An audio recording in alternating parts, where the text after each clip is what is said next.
வணக்கம். புராணங்களை பொறுத்த மட்டில் சில செய்திகள் தவறா சரியா அப்படிங்கிற விஷயம் காலங்காலமாக பேசப்படுது, சொல்லப்படுது. ஒரு பக்கம் பார்த்தா சரி மாதிரி தெரியுது, இன்னொரு பக்கம் பார்த்தா தவறு மாதிரி தெரியுது. இதெல்லாம் செஞ்சுருக்கக்கூடாதுங்க அப்படின்லாம் தோணுது.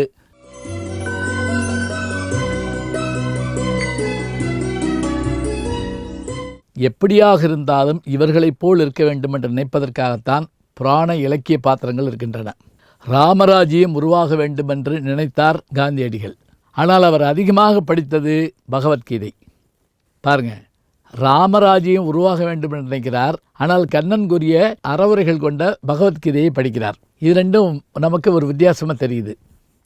சரி, புராணங்களில் சில கேள்விகளுக்கு விடை உண்டா, இல்லை காலங்காலமாக பேசப்படுதா? உதாரணமாக, சீதை இலங்கையிலிருந்து மீட்கப்பட்ட பிறகு ராமன் ஏற்றுக்கொண்டாரா என்கிற போது தீக்குளிக்க சொன்னாரே சரியா? இதுதான் அடிக்கடி பேசப்படுற ஒரு விஷயம். இதில் கூட இன்னும் கூட அதுக்கு முன்னாடி ஒன்று உண்டு. என்னன்னு கேட்டிங்கன்னா, ராமன் சில கடுமையான வார்த்தைகளில் சீதையை பேசிடுறாப்புல. அது என்ன காரணம் அப்படின்னு கேட்டிங்கன்னா, அவங்க அப்படியே சோகத உருவத்தோடு வராமல் இவர் வெற்றி பெற்றாருங்கிறப்ப கூட இருக்கக்கூடிய திருசடை விபீஷனுடைய மகன் என்ன பண்ணுறா, சீதையை கொஞ்சம் அலங்கரித்து கூட்டிகிட்டு வர்றான். இப்போ அந்த அலங்காரமாக சீதை வந்தது கூட ராமனுக்கு பிடிக்கவில்லையா? இல்லை, அங்கிருப்பவர்கள் என்ன நினைப்பார்களோ என்று கூட நினைத்திருக்கலாம். அப்போது ராமன், நீ இலங்கையில் எப்படி இருந்தாய், என்ன உணவு சாப்பிட்டாயா, அப்படி செய்தாயா, அப்படி செய்தாயா என்றெல்லாம் சில வார்த்தைகள் சொல்வதாக பார்க்கிறோம். எல்லாவற்றுக்கும் மேலாக அவளை மீண்டும் ஏற்றுக்கொள்வதற்கு முன்பாக நீ நெருப்பில் இறங்க வேண்டும் என்ற ஒரு கட்டளை இடுகிறார். இது சரியா? யோசிச்சு பாருங்க. அவள் மீது என்ன தப்பு? அவள் என்ன தப்பு பண்ணா? ராவணன் தூக்கிட்டு போயிட்டான். ஒருதலை காதலால் அவளை கவர்ந்து கொண்டு போயிட்டான். அங்கே அவள் பட்டப்பாடு என்னன்னு நமக்கு தெரியும். 10 மாதங்கள் சிரமங்கத்தில் இருந்தா. ஆனாலும் அவள் மீது குற்றம் சாட்டப்பட்டது போல நெருப்பிலே இறங்க சொல்லுகிறார். பின்னாடி கூட புதுமைப்பித்தன் ஒரு கதையில் சாப விமோச்சனம் அகலிகை பற்றி பேசுகிறப்ப, அந்த கல்லாயிருந்த அகலிகை ராமன் கால்பட்டு பெண்ணா மாறின பிறகு சீதை அவளை சந்திக்கிறப்ப அந்த பெண்ணு ரொம்ப வரவேற்றுட்டு, உன்னை ராமன் தீக்குளிக்க சொன்னாரா அப்படின்னு ஒரு கேள்வி கேட்டுட்டு மீண்டும் கல்லானால்னு முடிப்பார். அப்படியே ஒன்றும் அவன் கால்பட்டு நான் பெண்ணாக இருக்க வேண்டிய அவசியம் இல்லை, உன்னே சந்தேகப்பட்டா என்ன அர்த்தம் அப்படிங்கிற மாதிரி அது தோணுது. இது அவருடைய கற்பனை. இப்போ நம்ம இங்கே வாங்க. ஏன் நெருப்பில் இறங்க சொன்னார்? ஒரு வார்த்தைக்கு எனக்கு தெரிஞ்ச வகையில் நான் சொல்கிறேன். மாரீசன் மாயமானாக வந்தபோது அதை பிடித்து தருமாறு கேட்கின்ற சீதையினுடைய குணம். அப்படி ஒரு மான் இருக்காது என்று இலக்குவன் சொல்லுகிறார். ஆனாலும் சீதை விரும்புகிறாள். சீதையினுடைய விருப்பத்திற்கு ஏற்ப ராமன் அதை பிடிக்க செல்லுகிறான். இலக்குவனை, நீ இருந்து அண்ணியை பார்த்துக்கொள் என்று சொல்லிவிட்டு செல்லுகிறார். இப்போது இதுவரைக்கும் நமக்கு சரியாக போயிட்டுருக்கு எல்லாமே. ஆனால் மாரீசன் மீது அம்பு பட்டவுடன் அவன் என்ன பண்ணுறான், சாகிறப்போ கூட கெட்ட நோக்கத்தோடு சாகிற மாதிரி ராமனுடைய குரலில் மிமிக்ரி பண்ணிட்டு லக்ஷ்மணா அபாயம் சீதா அபாயம்னு சொல்லிட்டு செத்து போகிறான். இந்த குரலை கேட்ட உடனே சீதை நடுங்கிறா. தம்பி, ராமனுக்கு ஏதோ அபாயம், நீ போய் பார்த்து வா அப்படிங்கிறா. அப்போ இலக்குவன் சொல்கிறான், இல்லை அண்ணி, நிச்சயமாக இருக்க முடியாது. ஏனென்றால் எனக்கு தெரியும் அவருடைய அம்பின் திறம், அவருடைய வீரம். அதனால் நீங்கள் பயப்பட வேண்டாம். அரக்கர் மாயை இல்லை, நீ போகணும். அப்போ அவன் இலக்குவன் சொல்கிறான், இல்லை, நீங்கள் திருமணமாகி வந்த வரைக்கும் அவரை தெரிஞ்சிருப்பீங்க. நான் பிறந்ததுலேருந்து அவரை தெரிஞ்சிருப்பேன். எனக்கு அவருடைய தன்மை தெரியும். 2வது, நானும் அவரும் ஒன்றாகத்தான் படித்தோம். சொல்லி பார்க்குறான். இப்போ எல்லாவற்றையும் கேட்டு ஆறுதலடைய வேண்டிய சீதை அளவுக்கு அதிகமாக ஒரு வார்த்தையை சொல்லிவிட்டதாக பார்க்கிறோம். என்ன பார்க்கிறோம் என்றால்,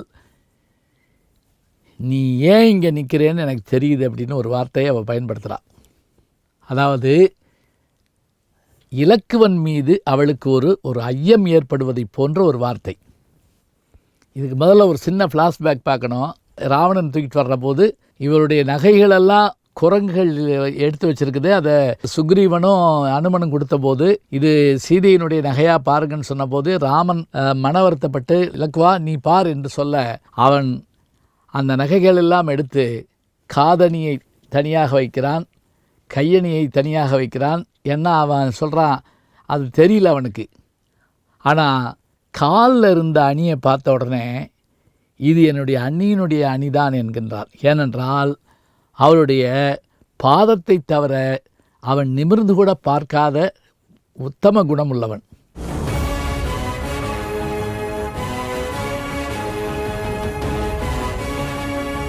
அப்படிப்பட்டவனை ஒரு வார்த்தை இவள் சொன்னவுடன், சீதை சொன்னவுடன், சரி நாம் இங்கே இருக்கக்கூடாது என்று முடிவு செய்து கொண்டு தன்னுடைய அம்பால் ஒரு கோடு போட்டுவிட்டு தயவு செய்து இதை தாண்டி வந்துவிட வேண்டாம் என்று மட்டும் வேண்டிக் கொண்டு செல்கிறான். அங்கே போகிற போது ஒரு காட்சியை பார்க்கலாம். இவன் வந்துட்டான்னு தெரிஞ்ச உடனே எதிர்த்தாப்பில் வந்த ராமன், அந்த மானை கொண்டுட்டு வந்த ராமன், இலக்குவா நீ ஏன் வந்த அப்படின்னு பதட்டத்தோடு கேட்குறான்.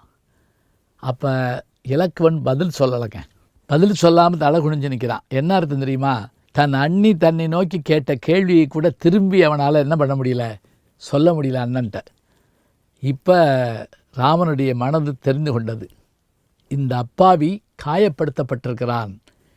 ஏதோ ஒரு வார்த்தை, தீயினால் சுட்ட புண் உள்ளாரும் ஆறாதே நாவினால் சுட்ட வடு என்பது போல தெரிந்து கொண்டு பிறகு தன்னுடைய தம்பியை அணைத்து கொண்டு சீதையை நோக்கி வருகிறார்கள். சீதை அங்கில்லை. இப்போ நெருப்பு குளிக்க சொன்னது தப்புன்னு நமக்கு தோணுது. எப்படி மனைவி மீது சந்தேகப்படலாம் என்று எண்ணம் தோன்றுகிறது. ஆனால் அன்றைக்கு இலக்குவனுடைய மனது என்ன பாடுபட்டிருக்கும்?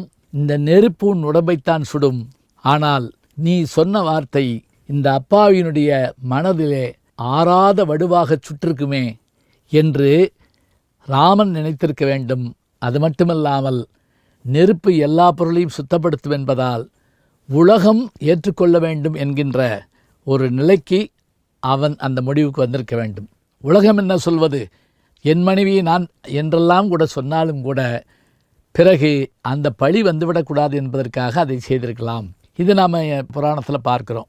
பின்னால் கூட அப்துல் ரஹ்மான் அவர்கள் எழுதினார், நெருப்பு சுத்தப்படுத்திய சீதையினுடைய குணத்தை, கற்பை ஒரு சலவை தொழிலாளியின் நாக்கு அழுக்காக்கி விட்டது அப்படிம்பார்.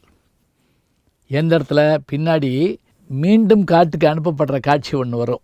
அந்த காட்சியின் போது ராமன் மீண்டும் அவளை காட்டுக்கு அனுப்பினான்னு ஒரு செய்தி வர்றப்ப இந்த இடத்துல ஒரு வார்த்தையில் சொல்லுவார், நெருப்பு சுத்தப்படுத்தி கொடுத்தது நாக்கு அழுக்காக்கி விட்டது அப்படிம்பார். இதெல்லாம் வரக்கூடாதுங்கிறதுக்காக தான் நெருப்பில் இறங்க வச்சுது. இப்போ இந்த செய்திகளை எல்லாம் நாம் பார்க்குறோம், ஆராயிறோம். இது சரியா தவறா என்பது காலங்காலமாக பேசப்பட்டு வருகின்ற ஒரு செய்தி. நானும் பேசியிருக்கிறேன். இது பற்றிய கருத்துக்களை நீங்களும் சொல்லுங்கள். நல்ல செய்திகளை நாளும் சிந்திப்போம். நாளை சந்திப்போம். நாளும் நல்ல தமிழ் கேட்க முனைவர் ஞானசம்பந்தம் அவர்களின் கேளுங்கள். அவருக்கு மூத்த ஒரு ஞானசம்பந்தம் இருக்கார், அதுவும் பிரமாமான தமிழ், அதையும் அவரே சொல்லுவார். கண்டிப்பாக கேளுங்க. நான் கேட்டுட்டு இருக்கேன். வணக்கம். அன்புக்குரிய யூடியூப் நேயர்களே, நீங்கள் இன்னும் என்னை நெருக்கமாக பின்தொடர வேண்டும் என்று சொன்னால் ட்விட்டர், இன்ஸ்டாகிராம், ஃபேஸ்புக் போன்ற சமூக வலைதளங்களில் பின்தொடர்ந்து வாருங்கள். நாம் முன்தொடர்ந்து செல்வோம்.